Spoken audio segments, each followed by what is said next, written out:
കൊല്ലങ്കോട് എന്ന സുന്ദര ഗ്രാമത്തിന് അനുയോജ്യമായ മാതൃകയാണ് അവിടുത്തെ റെയിൽവേ സ്റ്റേഷൻ. മനോഹരമായ പൂന്തോട്ടവും പച്ച മുന്തിരിവള്ളികളിൽ തൂങ്ങിയാടുന്ന മുന്തിരിക്കുലകളും ഏതൊരാൾക്കും കണ്ണിനും മനസ്സിനും കുളിർമയേകുന്ന മനോഹര കാഴ്ച തന്നെയാണ്. ഇവിടുത്തെ ഈ ജീവനക്കാരാണ് ഈ മനോഹാരിത ഒരുക്കിയിട്ടുള്ളത്. റസൽ ഷാഹുൽ തയ്യാറാക്കിയ റിപ്പോർട്ടിലേക്ക്.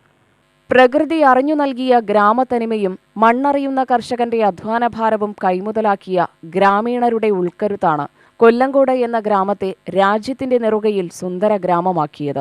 ഇന്ത്യയുടെ സൗന്ദര്യറാണി എന്ന പട്ടം ചാർത്തിക്കിട്ടിയ അന്നു മുതൽ കൊല്ലങ്കോട്ടേക്ക് സന്ദർശകരുടെ വലിയ ഒഴുക്കാണ് അനുഭവപ്പെടുന്നത്. കൊല്ലങ്കോട് എന്ന സുന്ദര ഗ്രാമത്തിന് അനുയോജ്യമായ മാതൃകയാണ് അവിടുത്തെ റെയിൽവേ സ്റ്റേഷൻ. 2015 റെയിൽവേ സ്റ്റേഷൻ നവീകരണവുമായി ബന്ധപ്പെട്ടാണ് പൂന്തോട്ടവും പ്ലാറ്റ്ഫോമും നവീകരിച്ചത്.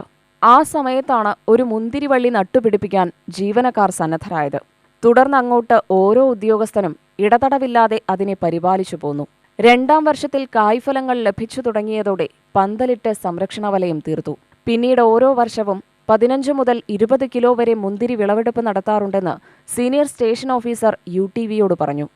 ഞങ്ങൾ ഒരു ഗാർഡൻ വയ്ക്കുന്നതിൻ്റെ ഭാഗമായിട്ട് ഇവിടെ വന്നപ്പോൾ ഞങ്ങളൊരു ഗാർഡൻ മുന്തിരിച്ചെടി കിട്ടുകയും അത് പ്ലാൻ ചെയ്തപ്പോൾ അതിന് നല്ലൊരു പന്തലിട്ട് കൊടുക്കും, ഓട്ടോമാറ്റിക്കായി നിറയെ കായ് വരികയും ചെയ്തു. അപ്പോൾ ഞങ്ങളുടെ മുമ്പുള്ള സ്റ്റേഷൻ മാസ്റ്റേഴ്സും ഞങ്ങളും എല്ലാം അതിനെ മെയിൻറ്റെയിൻ ചെയ്തു പോകുന്നു. വളം പ്രത്യേകിച്ചാണ് ഞങ്ങൾ ജൈവ വളങ്ങൾ മാത്രമേ യൂസ് ചെയ്യാറുള്ളൂ, വേറെ അധികമൊന്നും യൂസ് ചെയ്യാറില്ല. നമ്മളെ കാലാവസ്ഥയിൽ മുന്തിരി വിളയും ഇഷ്ടംപോലെ വിളയാറുണ്ട്.